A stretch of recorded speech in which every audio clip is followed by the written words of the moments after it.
Bonsoir à tous, c'est Docteur PC et ce soir je vous fais un tutoriel comme je vous l'avais promis hier. Donc mon tutoriel va s'intituler comment choisir sa bonne carte mère dans son ordinateur. Donc vous en avez marre du DDR1 de 400 MHz ou du DDR2 de 800 MHz. C'est une chose qui peut être compréhensible et que je comprends parfaitement. Donc moi j'ai opté pour le DDR3. Donc tout simplement, pour avoir une fluidité, une rapidité hors du commun, je vous présente mes tutoriels là-dessus. Donc sur mon PC 2014, vous pourrez voir par vous-même vraiment les pages s'ouvrent instantanément. Donc c'est parti pour le tutoriel, comment bien choisir sa carte mère. On va aller sur un site marchand, mon site où je suis habitué. C'est l'Inescout. Voilà. Comme vous pouvez voir, les pages se sont ouvertes instantanément. Elles réagissent d'une fluidité super énorme. Je vais vous faire montrer déjà ma carte mère et je vais vous faire montrer plusieurs cartes mères pour vous faire comprendre à quoi sert une carte mère. Donc on va sur CDMScout. Voilà. Tout d'abord pour vous faire montrer les cartes mères et bien différencier les cartes mères parce qu'il faut choisir entre deux processeurs. Donc il n'y a que deux marques de processeurs qui sont Intel et AMD. Donc voilà, on va dans les composants informatiques et on va choisir carte mère tout simplement. Voilà, ma carte mère elle se trouve là. Pour vous faire montrer déjà bien précisément que le prix est très intéressant du fait qu'il y a une carte graphique intégrée c'est une ATI Radeon 3000. Vous pouvez voir, voilà, qui est écrit juste ici. Voilà. Avec ça, j'ai quand même placé Black Ops sur mon ordinateur qui était installé ici. Voilà. Qui passe impeccablement dans l'ordinateur. Voilà pour une carte AMD. On va aller voir plus précisément la carte mère, qu'est-ce qu'elle donne. Voilà. En noir ici, vous avez les ports de barrette, le branchement de la boîte d'alimentation, la pile du BIOS, tous les ordinateurs sont équipés d'un BIOS.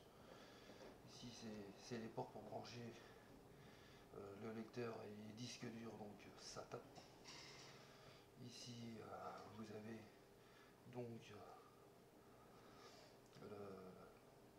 l'intégration de la carte graphique PCI Express 2.0.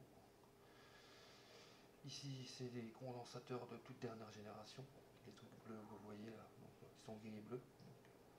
Je pourrais peut-être vous faire montrer ça bien beaucoup plus près. Tout ça, ce sont des condensateurs qui ne chauffent très peu, qui ne chauffent quasi même pas du tout.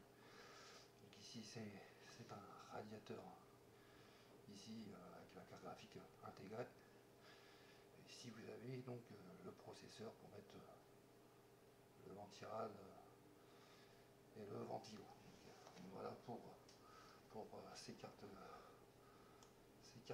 mères. Le prochain que je vais vous proposer, ça va être tout simplement sur une Intel du 1155. Si ça va bien s'ouvrir. Voilà, du fait que le temps, ça ne marche pas très bien internet. Ça c'est du 1150. Et je veux du 1155. Voilà, on va prendre la première qui vient.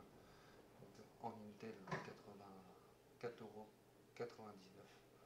Je la trouve très très jolie cette carte.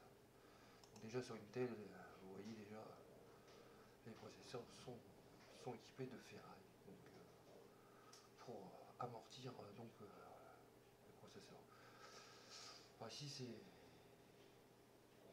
c'est un peu différent, les portes barrettes. Je vous explique à peu près ça tout à l'heure.